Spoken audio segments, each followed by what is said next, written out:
culture was intact, all the way up to the Black Sea, to show you how much power the Egyptians had at this particular time. And the Greek, he was 450 years before Christ, he's writing this. This is how he saw it. Egypt at this time was under Persian occupation. He didn't have to write that. He could have wrote what he wanted. He was a citizen. He was in Egypt because it was being dominated by foreigners. But even though he was there because of that domination, he still wrote the truth. He said these people were black. So you see Brother Sesostris here, who colonized the entire Mediterranean. Looking at the art, it's the same art. You can see time and time again. When you look at Phoenician art, it's the same art as that of the Egyptians. So you're going to tell me that they are taking us as slaves and we're teaching them? Showing you them coming as very dark complected, showing them that they're related to Africans, bringing tribute right there in ancient Kemet from Phoenicia. You can see the ships used by Sesostris. We're talking about a period about 2300 BC. We're talking about 4,300 to 4,500 years ago that they had ships like this with sails on it, navigating throughout the Mediterranean world. It's not a canoe. They had larger ships than this. They were shipping obelisks all the way down from the interior of Africa.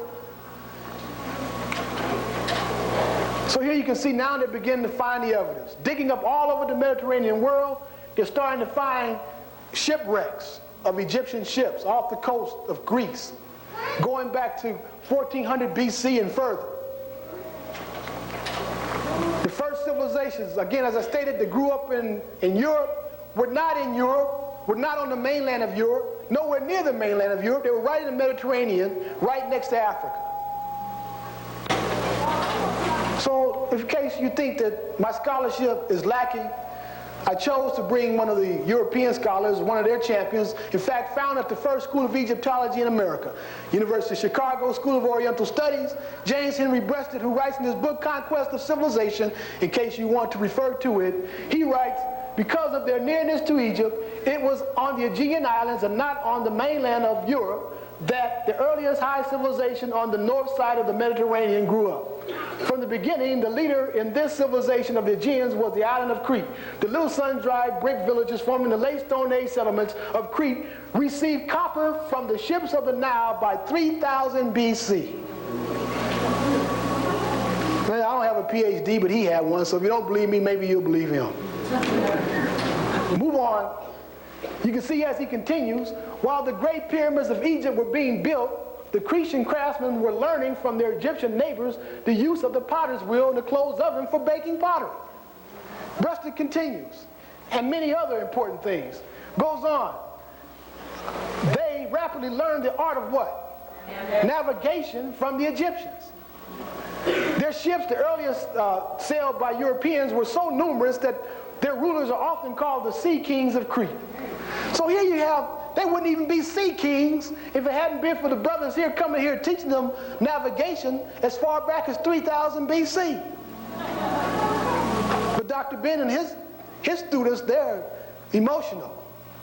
They're emotional. They don't deal with facts. See, there's a difference between being emotional and presenting facts with emotion. We have to learn how to make that distinction, how to differentiate between those two qualities. We move on, we can see that Isis was also considered to be the goddess of the navigational period. The Greeks and the Romans actually worshipped her as a goddess who opened up the ceremony of navigation during a festival which they called the Navagium Asutis about March 5th every year, to open up the spring. Now you may see a picture of a guy, I don't have it in this lecture today, but sometimes you see on the bow of a ship a woman. The Virgin represented on the bow of the ship goes all the way back to Isis, who was considered to be the queen of navigation. And don't take my word for it, let's go here to Alexander Moret's book, Kings and Gods of Egypt, as he writes, they crossed the sea yet again in trading vessels, and their cult was spread abroad by the merchants and sellers who all worship Isis, star of the sea, protector of seafaring men leaving the ports of the Hellenic Mediterranean. Their galleys sailed along the coast of Italy, Gaul, and Spain. That's France, Gaul, and Spain, bringing the worship of Isis to all the places they visited and leaving everywhere behind them testimony precious to us in the form of statues recently discovered which have revealed how widespread was the cult of the Egyptian goddess. the queen of navigation. So here you have a people who are supposed to be landlocked and can't swim, actually being worshipped by the Greeks and Romans and opening up their season of navigation. On the island of Crete, as you can see in Simut's tomb, showing the people from Crete bringing tribute to Egypt that they have learned from the Egyptians. The oldest known shipwreck in the world found, an Egyptian ship off the coast of Crete. National Geographic, not Brother Mathu. We move on, we can see Brother Jamal Gorey standing there in the Osirian stance with his left foot forward, symbolizing the way of the heart, the way of truth, because the heart is on the left side of one's body. The way of truth, so when they started learning from us, they started doing their sculpture just like us. Left foot forward, the hands down, barren and naked. Learning the concept of the Osirian stance from that of the Egyptians. So mathematically, even they looked at it mathematically and found the same Canaan of the golden section, the golden numbers was there. The control, the statuary and art of ancient Crete was exact and identical to that of ancient Kemet. So can Africans navigate, is the question that we've been asking. The Romans painted the priest of Egypt. When they painted the priest, they clearly differentiated the priest from themselves. As you can see, the black priest sprinkled throughout the crowd. The whites over here and the black priest here, the priest of Isis.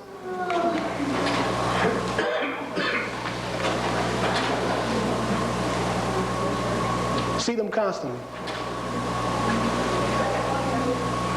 The Romans knew they were black. They painted them black. Move on, we can see the first boats in recorded history. These are the oldest paintings of any boat on the earth, going back 4,000 BC in Nubia, with the goddess, the symbol of the goddess Hathor here, the great mother here, again associated with navigation. This heritage coming all the way from the interior of Africa to Egypt, right to Greece, right to Rome. The queen of heaven, the queen of navigation, the queen of the waters. Here's the oldest boat known with a sail on it, going back before 3000 BC. Nowhere in the world did anybody, even in the world, paint a picture of a boat with a sail on it. Here's 3000 BC, a boat with a sail on it in Nubia, not in Egypt. And you can see, even in the spirit of the people there today, the little brothers, the little Nubians playing with boats, because the Nile was the life of Egypt. There could be no life in Egypt without this river. It is this river that brought to them over 80 billion cubic tons of alluvium every year to give life to a barren desert. And it was in this alluvium that they planted their seed to grow their crops, to nourish their nation, to give their nation life. And they looked to the south, the place with the topsoil, the black Kemet, the rich and red and black earth that came to Egypt and gave life to it. They said the god Ptah, the god Osiris sat on his great throne in the interior of Africa, and they have blessed them today because they have sent them so much rich soil to give life to this barren desert, which was Egypt. It only makes sense when you look to the interior of Africa. The whole thing doesn't make sense until you look into the interior of Africa. As you see King Tutankhamun, just like the small boy playing with the boat, when the first thing you saw on his tomb, the young boy king had boats that he played with, because the river of life, that was the highway, that was the freeway, back and forth, up and down, all throughout the Mediterranean world. They were navigating. This is the only way they could be a strong nation for 3,000 years, is to have control of the waters like the United States had control of the air when they fought Saddam Hussein.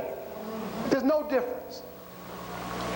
They had to have control over the waters, or Egypt wouldn't have stood 3 years, much less 3,000 years. When they died, they believed that they needed a boat to sail up the Nile to the interior of Africa, to God's land, and they buried the boats right along with them. Everything was centered around boats, life and death. Water was sacred.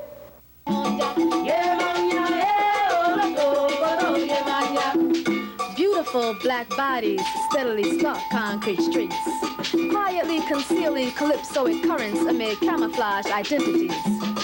But stark naked reality testifies, as subtle as sunlight, cutting across carefully structured frames and boldly molded muscles. The truth cannot be denied, because heredity refuses to hide.